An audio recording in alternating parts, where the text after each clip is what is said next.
Good morning mga idol. Ayan. Ito po yung ating breed. Ito ay 5K sweater. Galing kay Wild Creek. Ito ay 1/4 Kelso, 3/4 5K. Ayan.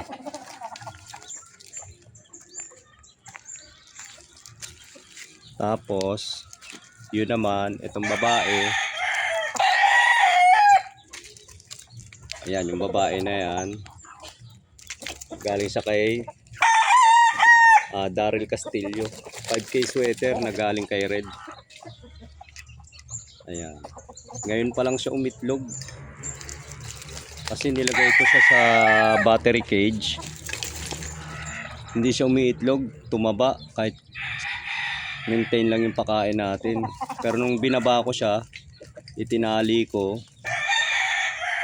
Ayun, umitlog na siya. Dire-diretso na, sana magdire-diretso. Para may straight breed tayo na 5K sweater. Ayun yung kakombine niya. Yan yung pares niya. Tapos meron na siyang itlog. Ayan, dalawa. Ginagawa ko dyan, ini-incubator ko na lang. Kinukuha ko isa-isa. Yan. Ang gagawin ko sa mga anak nito, para ma-maintain ko yung mga 5K sweater, siguro yun na lang yung ating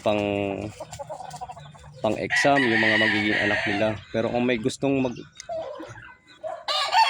mag-avail or hulugan, pwede rin naman. Ayan. Straight breed 5K sweater. Ayan. Yung babae galing kay Daryl Castillo. Yung lalaki natin galing kay Wild Creek. Ayan.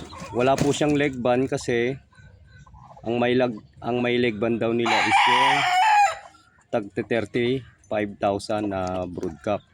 Eh ang bili ko lang dito is 20. Kaya wala siyang leg band.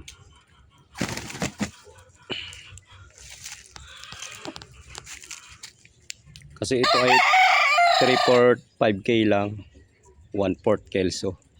Yung babae, ayan, yung babae ang pure na 5K. Pero ang magiging anak nito, halos pure na 5K sweater na. Straight breed na.